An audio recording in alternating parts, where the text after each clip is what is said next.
Well, hello, my friend. I hope that you all are having a marvelous day. And yes, this is Saturday. This is October the 15th. And I want you to know that today, my friend, we are going to continue. Remember last week? Today, we're going to continue in the series. Yes, part two of the series of why good girls like bad boys. Yes. Why good girls like bad boys.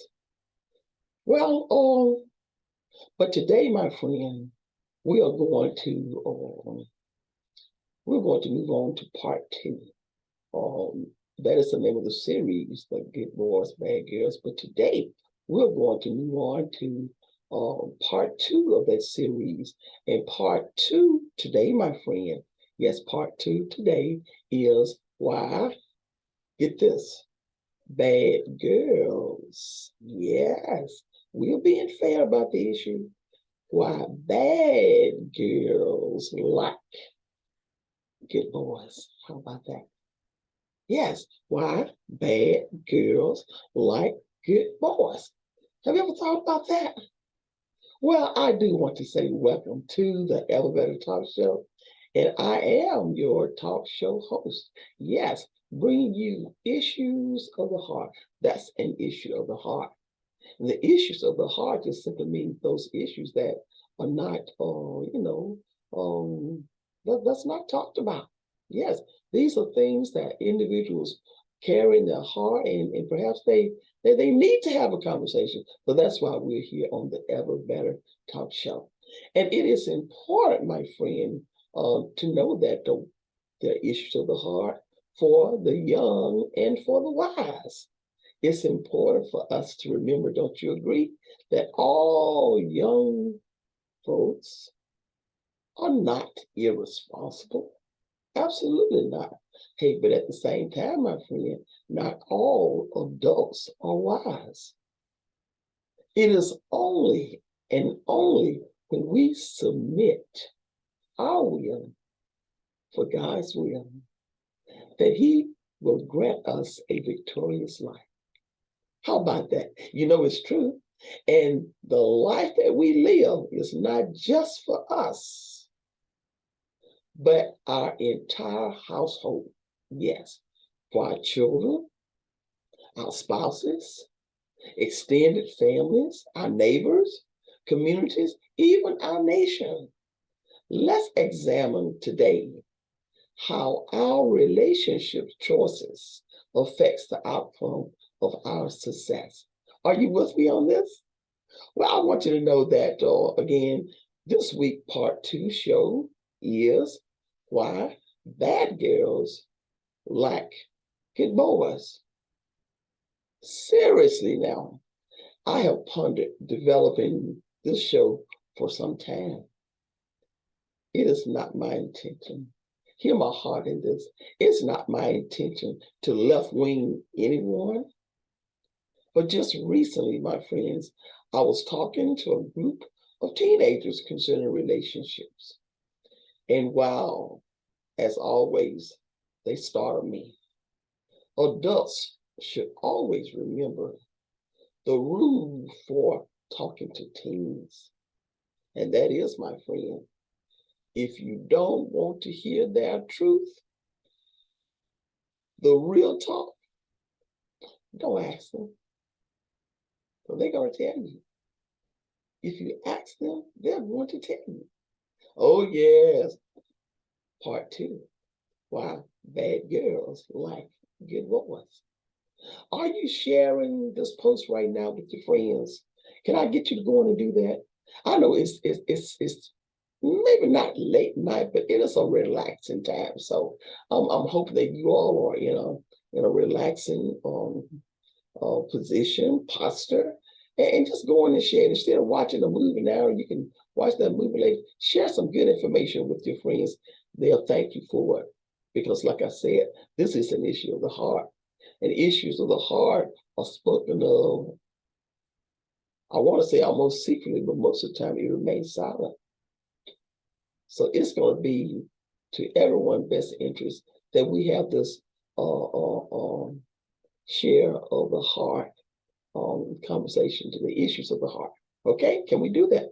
But before we move on, let me share my disclaimer. You know, I must share my disclaimer because I don't want anyone to be offended or intentionally, not intentionally now, but my disclaimers to all my listeners and viewers right now is that the intentions of the Ever Better Talk Show, my friend, is not to personalize any specific gender. You know, sometimes we're talking about the boys, sometimes our references to the girl. So we are not intentionally, we're not personalizing any gender as a noun,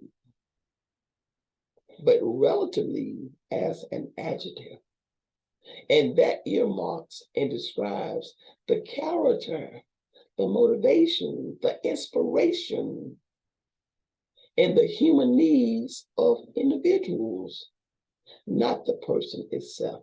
The human need, the motivation, the character, because you know that God is willing and able to change anyone. So we don't want to left wing anybody, whatever that present situation is, that character or the previous character. Hey, the Ever Better Talk Show, whatever, you know, has defeated our purpose in life, God can make it ever better. Oh, yes, it's the Ever Better Talk Show. Okay, let's continue. Are you still with me? Part two, again, is for those who are just coming on, is why bad girls like good boys. Oh, I can almost hear the dads, the uncles. Yes. We keep it fair on the Ever Better Talk Show.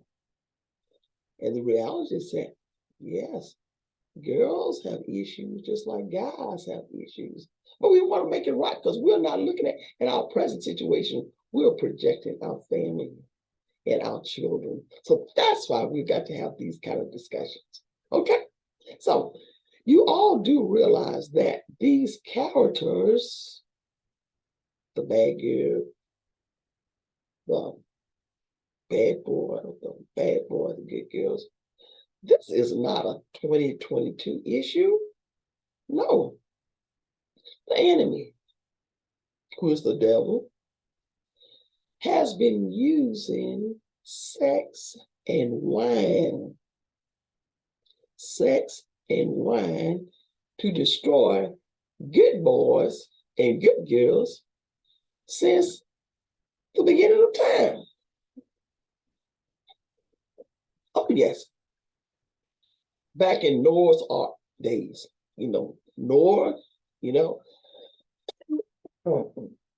excuse me, Noah spent many years preaching repentance, telling the people it's going to rain. You remember the story. And after much time, God gave him, I won't tell the whole story, but what I'm saying, he spent time with God and his family. But when the ark finally landed, through all the turmoils, the destruction of the world, the devil again presented himself after the victory. That's the way it can be in our lives. Right when you think you have got it made, right when the goals have been accomplished, right when the money has been made, and all of a sudden, in our show, it's not just to caution the young people, but also for the striving wise, for the young and wise, remember?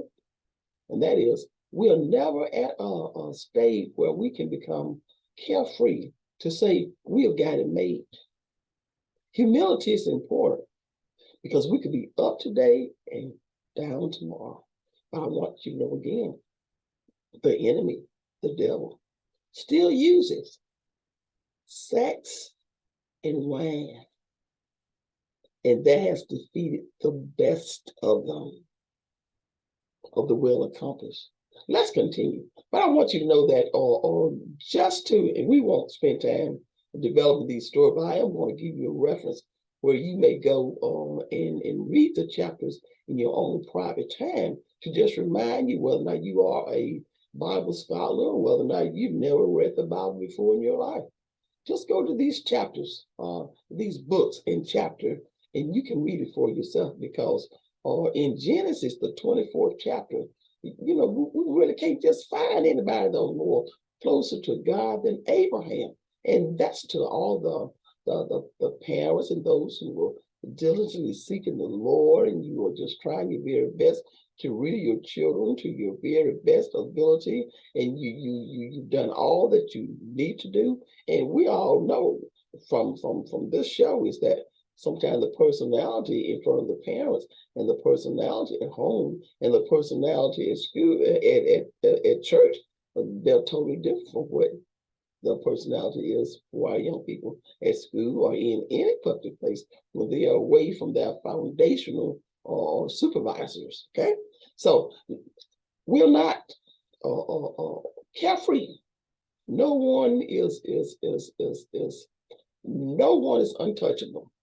Okay, so go back to Genesis 24 chapter. And Abraham, he was so strategic in selecting a bride for his son. I mean, he had his servant, and he's rich, and he's favored God.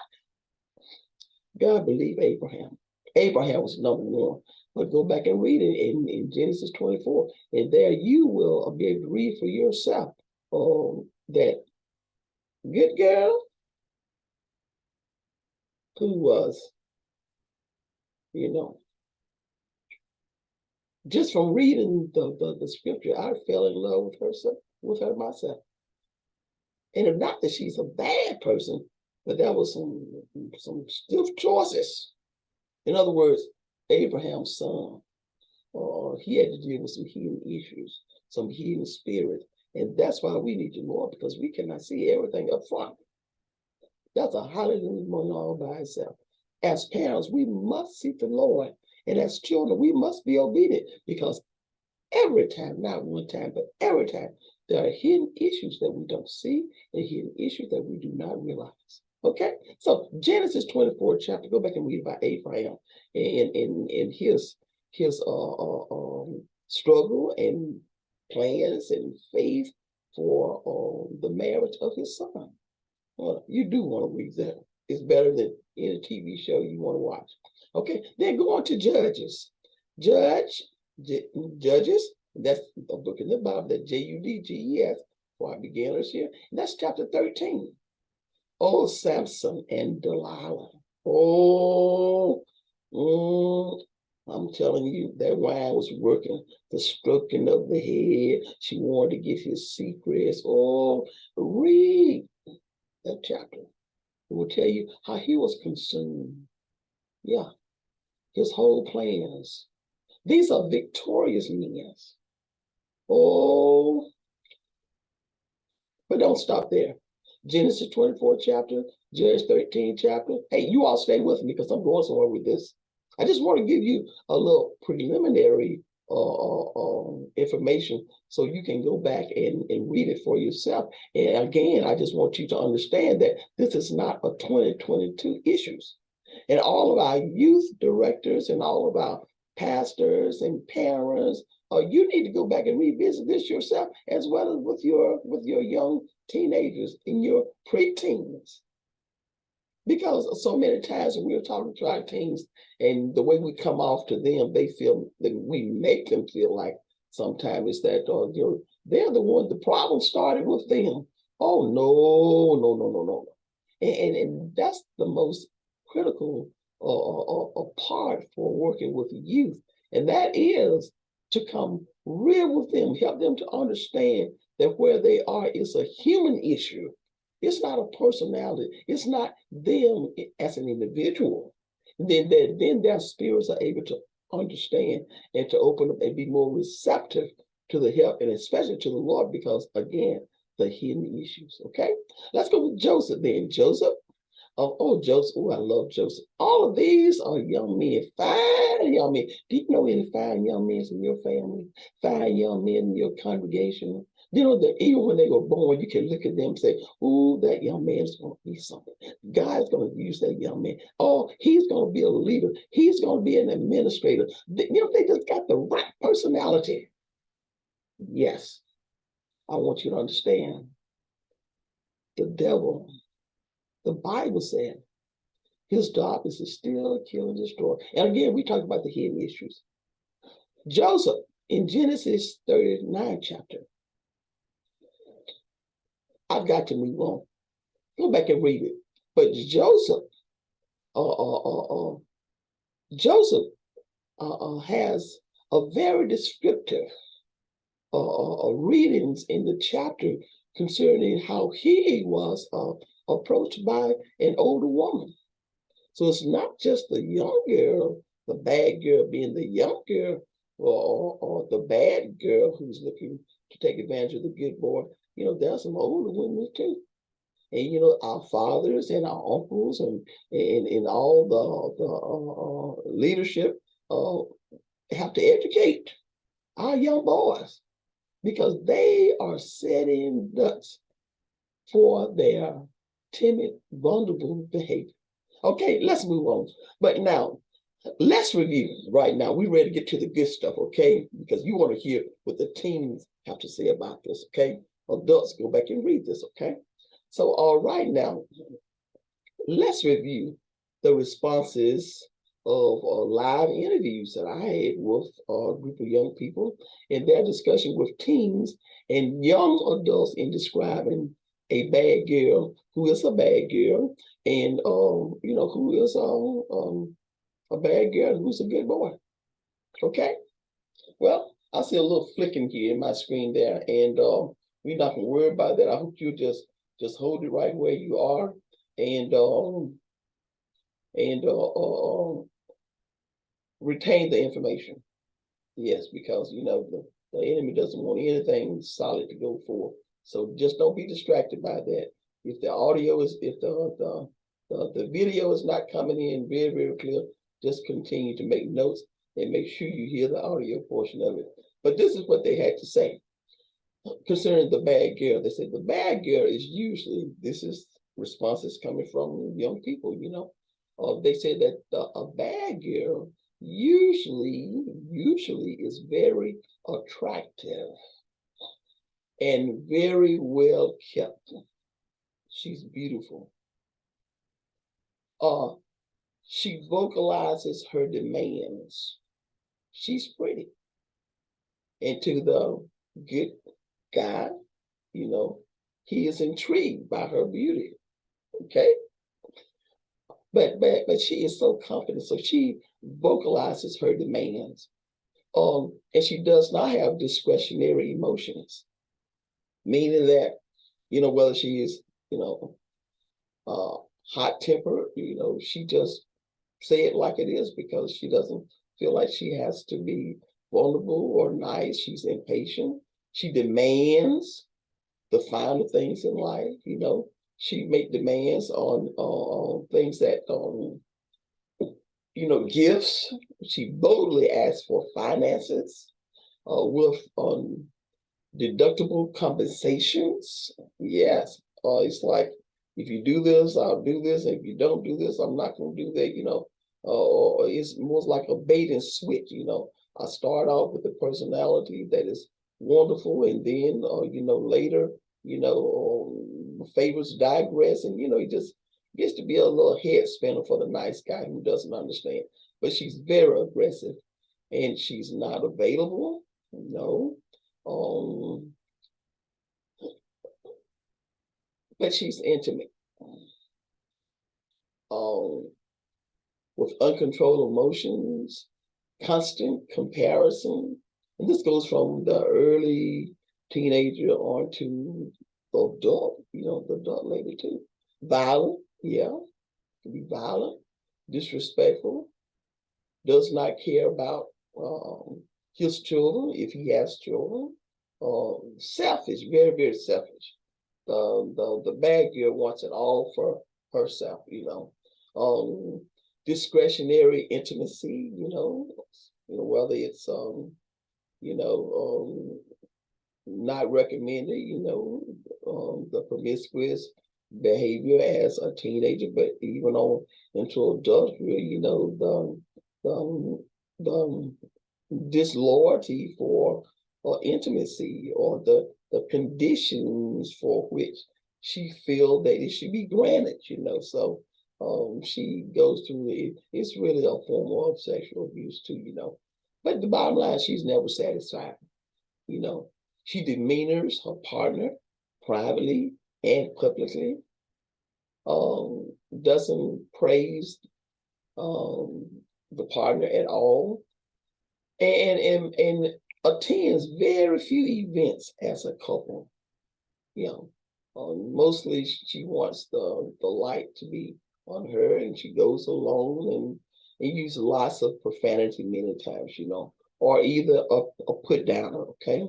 And that's the bad girls, and she feels that, and some of them feel that. And this is what the students said. They feel that whether the teenager or the young adult lady just feel like, if I can kind of dog you out a little bit, that's how I can get you to do what I want you. That's how I can put my demands on you. So those are just some characteristics of the bad girls as they share. And the bottom line is that, she is the go-getter, and is all, for selfish means. Okay. But now we've talked about the bad girl. Let's look at this good guy. Let's examine why the bad girl feels so comfortable in her actions to the bad boy, to the good boy. So these are some characteristics they share with me that describes the good boy. Okay. And this is in his early stages, perhaps, from preteens or teens, early teenager. That is that the good boy um, early on is usually, quiet, obey rules, does homework, studies for tests, stays to himself, is not a group, is not loud, respectful, a hard worker, does chores at home, many times they even, attend church service. They are, dedicated to the house of the Lord, and leadership. They're honest. And most of all, they love their parents. They love their grandma. They want to make their parents proud of them. And their church members, they want to make them proud of them. And later on in life, as they mature, the good guy goes on. He liked nice things, He have all sacrifice, He has studied, or he's gotten a job or the career, and he likes nice things. And these are honest purchases, okay? And he's generous in his giving. He's non-confrontational. He doesn't like to argue. He's not loud. He is a pleaser. He is peaceful. He's faithful and loyal. The good boy loves family gatherings. Oh, just love family. And because he loves family gathering, he also, again, will love his late friend's family. Okay? He's helpful, but he loves a pretty woman now. Ooh, a pretty woman just light his eyes just like a Christmas tree, a pretty woman. And he's easily drawn in. And usually he's private and he's honest. He loves her children, if she already has children. He does gentleman chores, whether or not that is helping out around the house or, just caring for the children. A gentleman's chores. He's using a respectful language. He doesn't use profanity at all. And many times extremely intelligent and values his reputation. He would never put on a public scene. And he would never embarrass you in public. He would treat you like a lady. That's the good boy. Wow. As an educator, when I looked among students, classroom, church, youth ministry, community, you can always see this type of personality. And then, of course, both personalities are very visible, again, not the bad girl as the noun, the person, but the bad girl as a description of character. You will ask yourself, and many times they will say, well, what in the world? And this is just, I'm not calling anybody name. I don't know any. I'm just making up a name, okay? I want to say Susie Sue then. What in the world is Susie Sue doing with Willie Willie? Because they're totally different. Totally different. In character, not even having the time to examine, who's kidding to who or who family is what, but just the obvious characters. You go, what in the world? What is Susie Sue doing, Willie Willie? But I want you to know that a good guy, key question, yes, a good guy, key question, whether he is a preteen or whether or not he is an older teen and a young adult, the good guy question should always be, did you go after her or did she seek after you? Did she chase you down or were you chasing her down? Have you ever asked her to wait for anything? And then, did she honor your request? Did she wait maybe for the gift or wait for the time or you needed to study? Was she patient? Did she reverence your request? I want you to know in this show today, I just want to stimulate these topics because, again, in many of my previous shows, or I have earmarked and I highlight the fact that where many times the female gets a lot of attention regarding relationship issues, and the male is left dormant. And consequently, males are facing some of the same dramatic issues and outcome, but often they have a greater penalty because the issue has not been addressed in depth. Okay, so we are going to be proactive in addressing the male's treatment as well as the female treatment. And again, today's show is, why do bad girls, pursue good boys? Okay, so now, but these are some statistics, and I'm not able to share all of this. I had an overwhelming amount of awesome knowledge. This is what I'm going to do later. I'm going to post it in my blog. Yes, in my blog on the LIFEline Academy blog, and we'll talk about that a little bit later. But I'm just going to give you just some highlights right now. Some statistic of domestic or relationship violence. Okay. So here you go, and this one comes from Domestic Violence Centers, the Domestic Violence Center.org. And I'm going to read this verbatim because I want you to hear exactly what they're saying. I'm not making this up. This says that teen dating violence is common.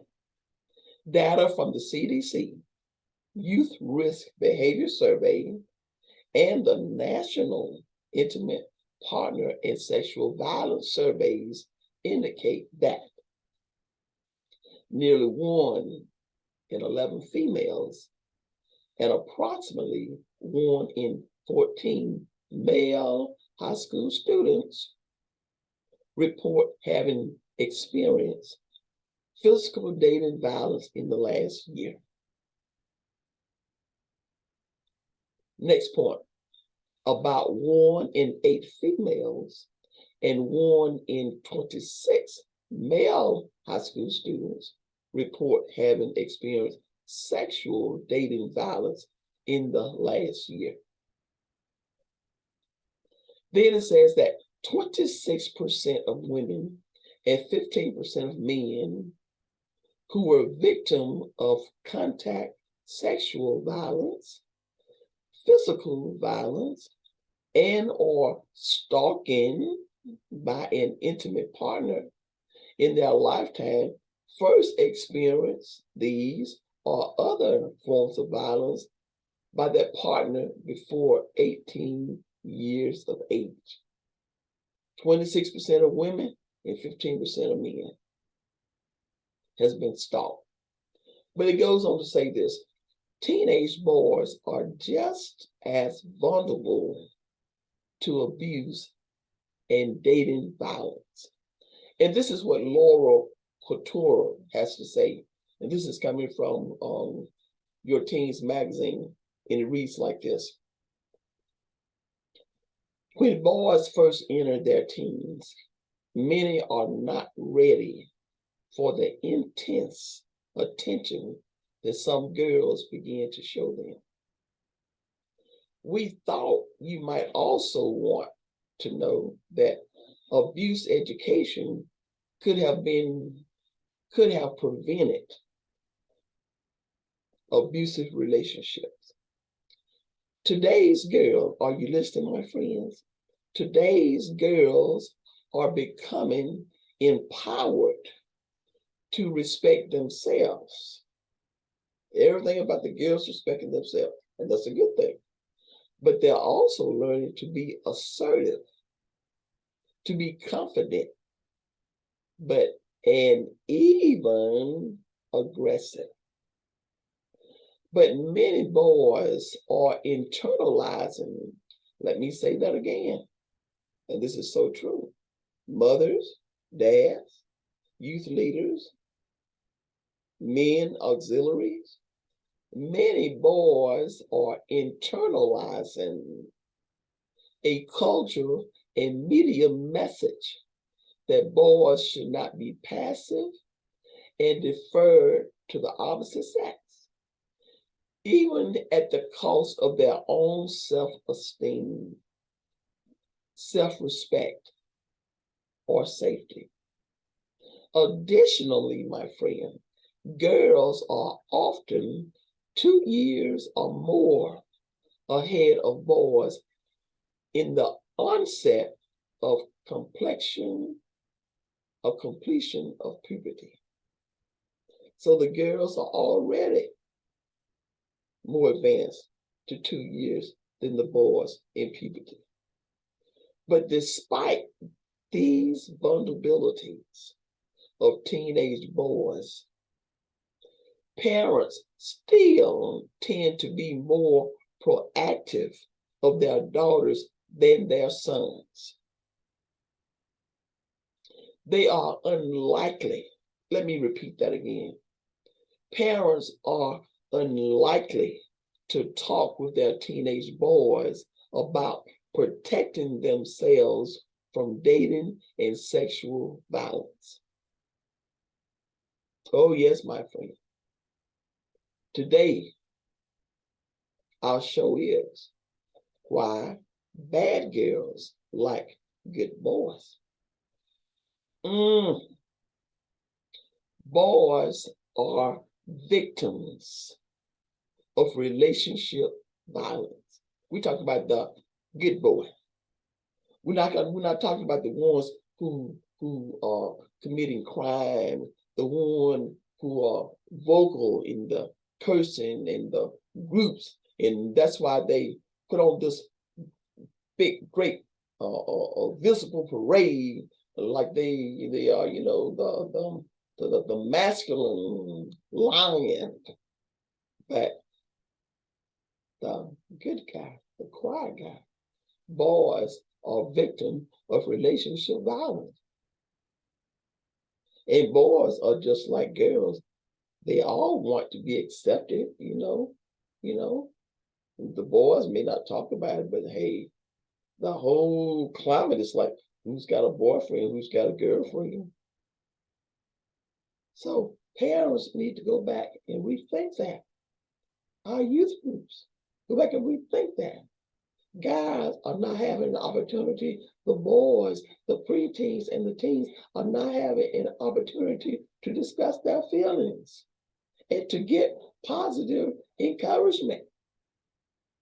Again, boys are victims of relationship violence.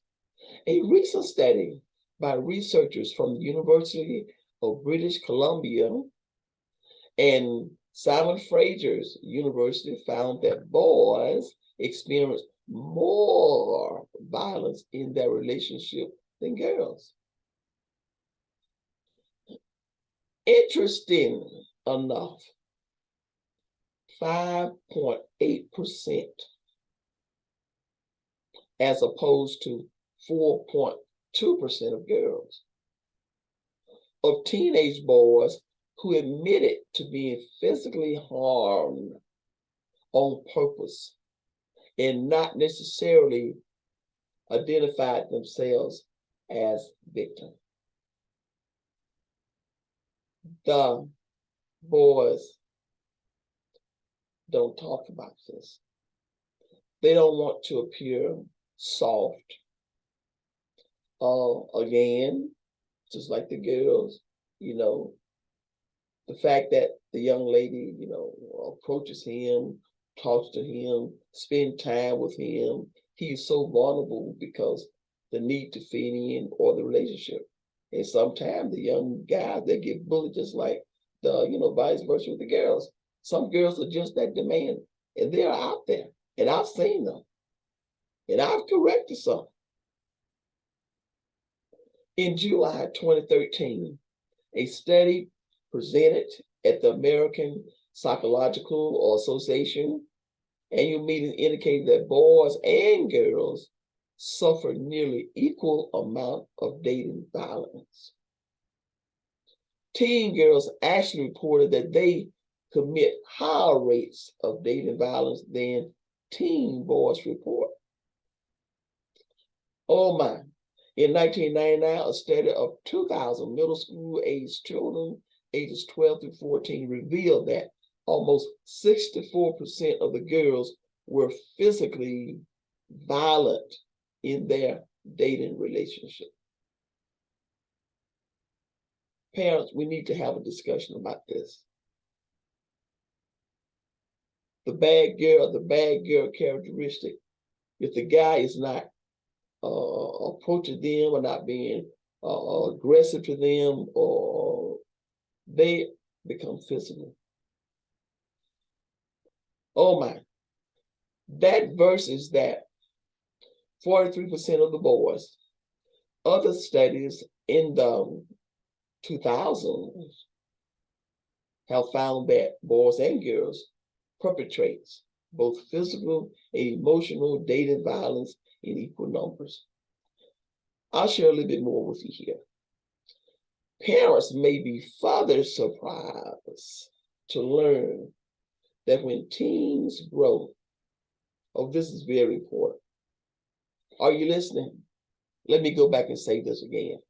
And everything that I'm sharing with you right now, this is not what I have written down. This is research data, verbatim. Parents may be further surprised to learn that when teens, we talk about the boys and the girls, but when the teens grow into adults, the risk to their sons continues.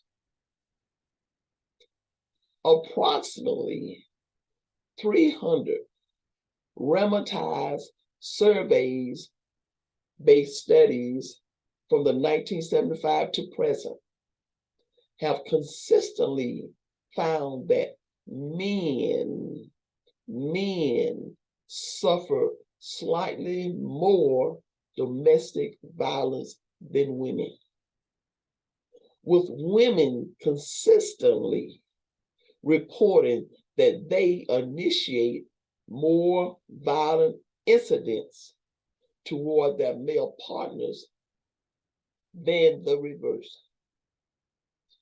What does that mean? I'm glad you asked. I am a mother. I have a son. I am a mother, I have a daughter. So I have an equal balance here for the appreciation for the care of the female as well as the male. But again, this survey verbatim speaks that the female consistently report that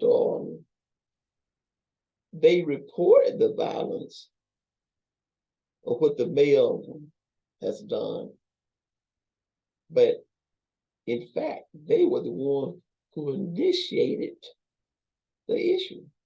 Like, you know, I slap, I hit, I do whatever, you know. So we're talking about grown folk, we're talking about real life, you know. Walking away is easily said, depending on the situation and the circumstances, you know. You know, of course, there has to be, you have to use the discretionary judgment, you know, but the guy's out there. But then, before we end the show, let's address, because whether they are the good guy, the good girl, the bad guy, the word lust comes into play, and lust is not love. But I saw this definition. I thought it would be one that I really need to share with you.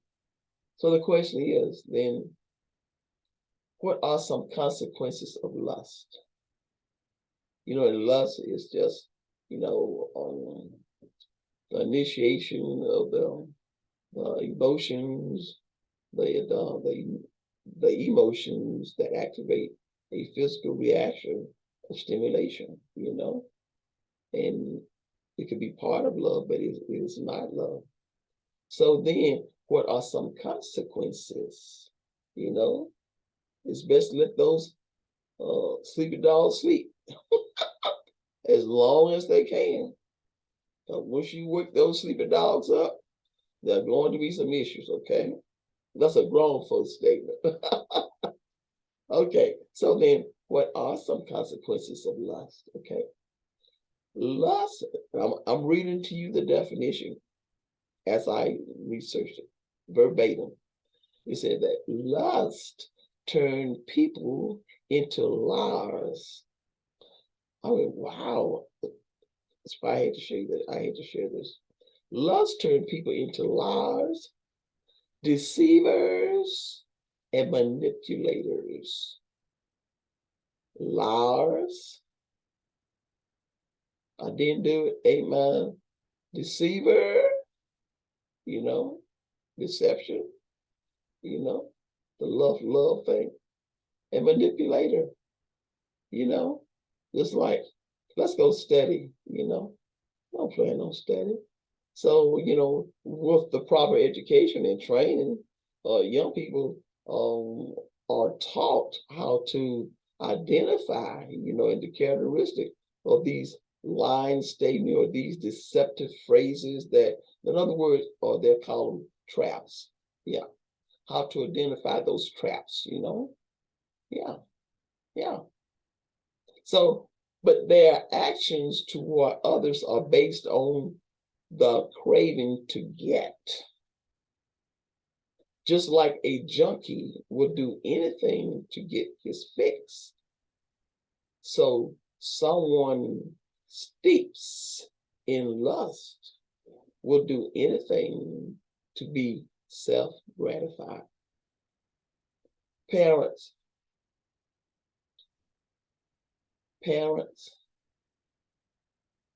teenagers and young teens need to know, and young adults, that parenting is grown folks stuff.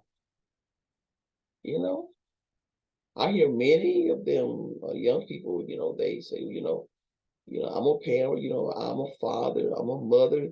I have given birth to a child. I have conceived a child. But the endurance and the skills and the fortitude that's required for raising a child, that's grown folks stuff. It's going to cost you more than your physical ability.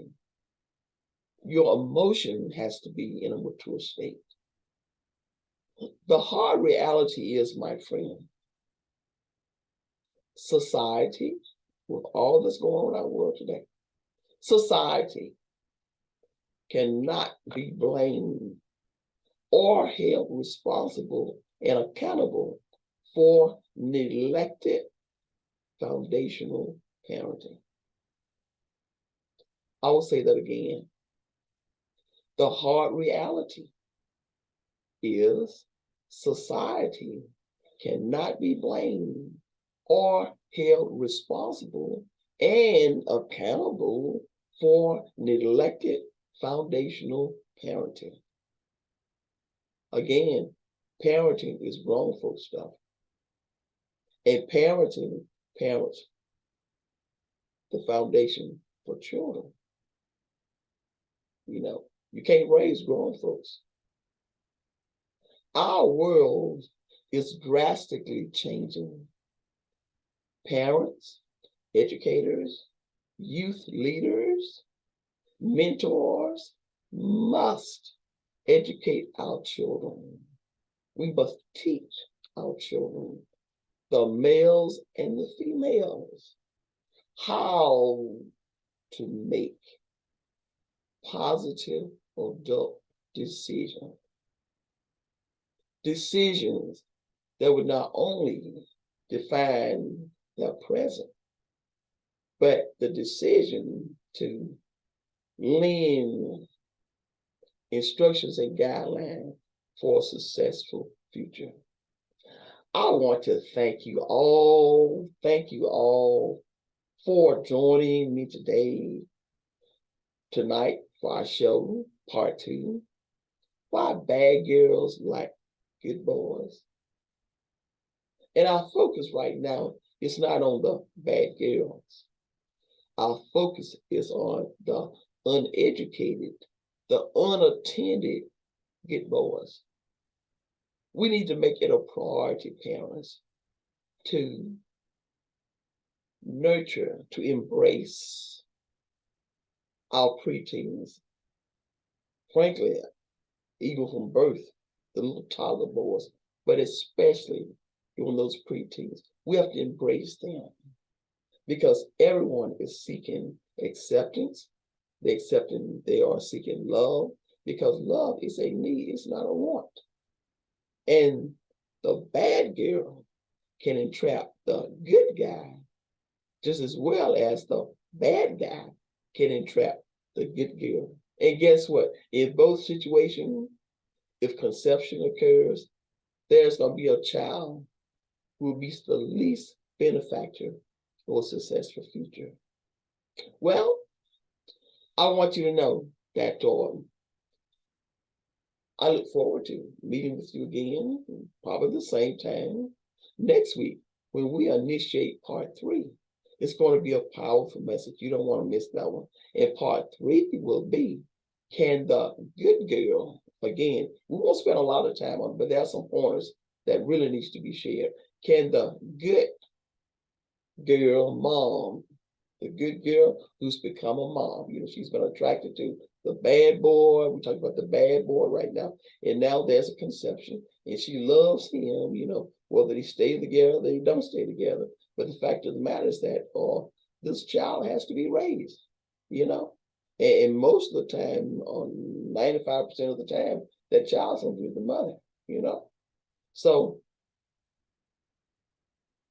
can the good girl mom raise the bad boy child? So we're going to consider some behavior expectations and some guidelines for making good decisions, because that would be the challenge for parenting. Then again, parenting is for grown folks. That's grown folks stuff, okay? So now this may hit home for many. But like I said, parenting is for grown folks. Children, my friends, children recognizes grown folks. That is an unquestionable truth.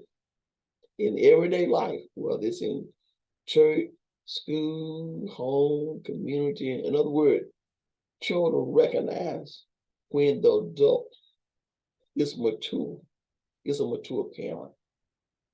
And they easily recognize when the adult parents may be still a teenage body. Yeah, they understand that very well.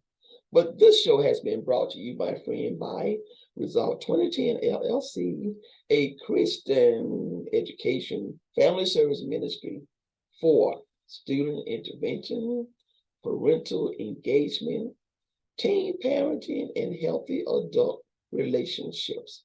Yes, healthy adult relationships. And I want you to visit my website at www.resolved-2010.com. And there you are able to follow me on Instagram, Prowl Wanda, Facebook, School Readiness, and Twitter, Wanda J.R. Prowl. You can also subscribe to my YouTube channel, The Wanda Prowl.